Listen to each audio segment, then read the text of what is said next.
Hey working mom, welcome to Order Meets Style. I'm Zizi Mann, professional organizer with Firefly Bridge Organizing. I'm here to provide you with simple tips and ideas to organize your home so that you can love the way your home looks and functions, and so you're proud to invite anyone over anytime without stressing out about clutter. Ready for a beautifully organized home that makes you smile every time you walk in? Well, let's make it happen. Hi, and welcome back to the show. So for the next few weeks, we're going to focus on summer because, hey, summer is almost here. Have you heard of Maycember? It's a play on words, combining May and December, because so many moms feel like May is just as busy as December. There are all the school awards ceremonies, the recitals, the end of year sports tournaments, and all of the graduations. It's not just high school graduation anymore. It's preschool graduation, kindergarten, 5th grade, 8th grade. All of those grades have graduation ceremonies now, and we're meant to go. Maycember has been all over my social media feeds for the past few weeks, and maybe it's been on yours too, yeah? Well, after the general busyness of Maycember comes the promise of a rejuvenating summer, right? Except that sometimes summer is just as busy as any other time of the year for all of us working moms. And so I thought I would bring up some ways to make summer easy. So our series for the next several weeks is called the Make Summer Easy series. And each week I'll share a small set of tips and ideas to get you set up to at least make some things easier so that you do get to enjoy the summer with the kids at home more and maybe with a little less structure to their evenings, right? Well, on this first episode of the series today, I'm going to give you 3 little things you should do to make summer outings easier. I find that it's really important to plan outings carefully when you have kids. When my kids were younger and it was the summer and they didn't have school and we had no summer camps scheduled, I had this vision of fun but slightly lazy summer days. I had wanted to be spontaneous more during the summer. But most kids just don't do well with changes in pattern or schedules. So even though I would have preferred to just wake up and lazily decide what to do on any particular day, there was a real chance that if even one of the kids wasn't happy about where we were or what we were doing or not being able to play with a particular toy at home, it would backfire. We'd have tantrums and tears and general crankiness all around.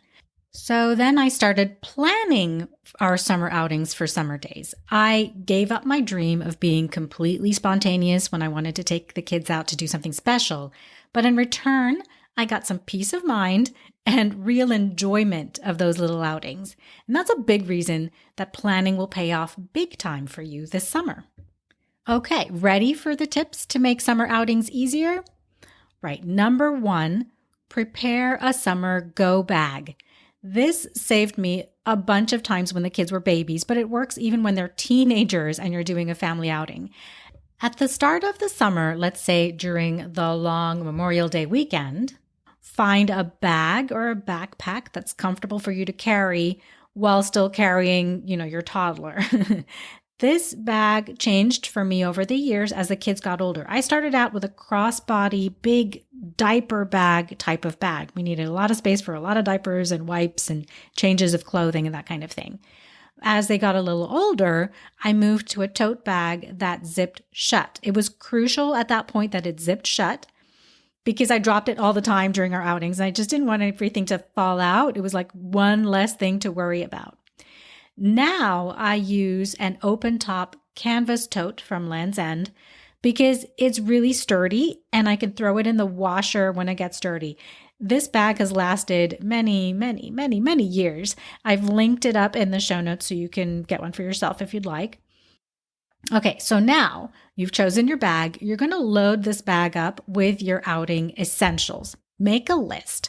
You're going to put in sunscreen, wipes, a lightweight towel or picnic blanket for sitting on the ground, a compact umbrella, bug spray or bug wipes, a small first aid kit with a few Band-Aids, antibacterial wipes, a pain reliever, aloe gel for sunburns, and whatever daily medications that your kids might need, and an extra phone charging cable.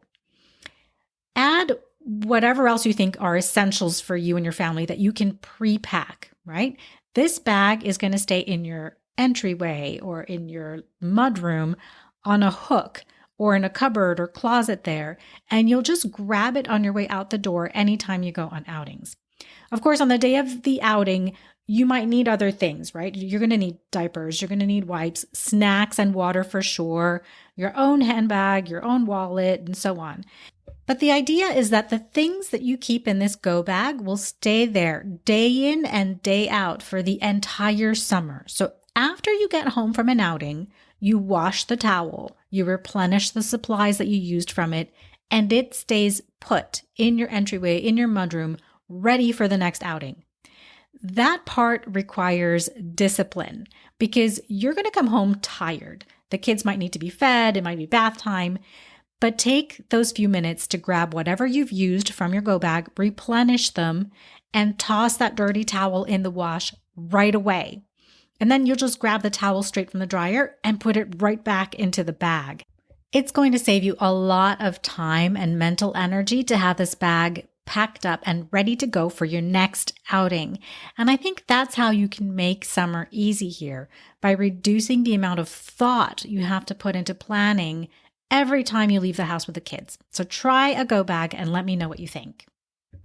All right. Tip number 2 is to have a backup plan for your outings. I included this tip because of the number of times we headed out the door to do a fun outdoor activity, but it starts raining unexpectedly or the location is closed. So have a backup plan. If you're coming up blank, don't worry, I have some ideas for you. You can go to the local library and have a book search. So the way that I do this is I pick an author or I ask the librarian for help to pick a title or a couple of titles. And then we have the kids go and search for those, like a scavenger hunt.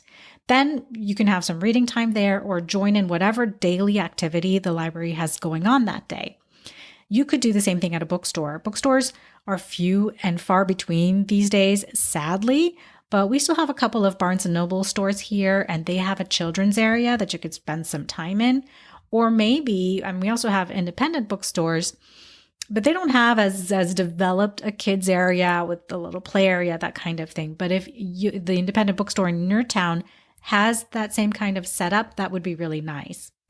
Another idea is to go to the movies. If there's a family movie playing, then a matinee could be fun.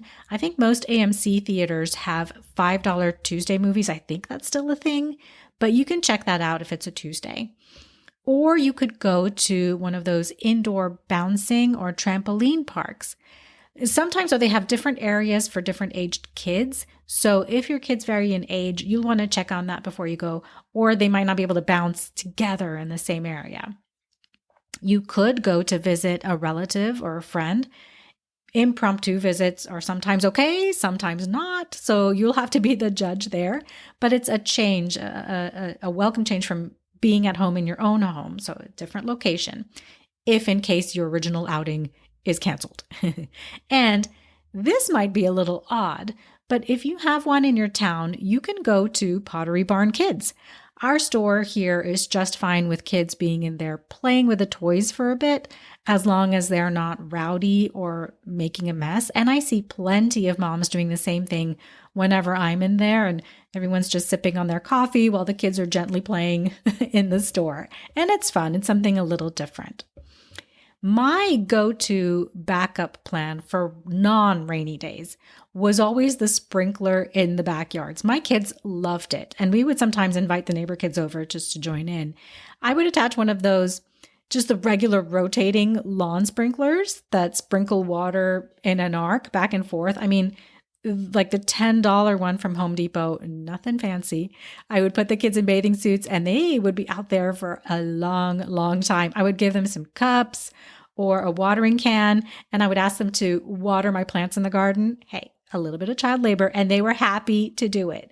And then I'd make it into a picnic. I'd bring our lunch outside, maybe add a popsicle, And they just loved it. And I didn't care about the mess. It was all outside. It was great. So just have a backup plan in the back of your mind in case there's a hiccup with your scheduled outing. All right. And tip number 3 is to set the expectations for the outing with your kids.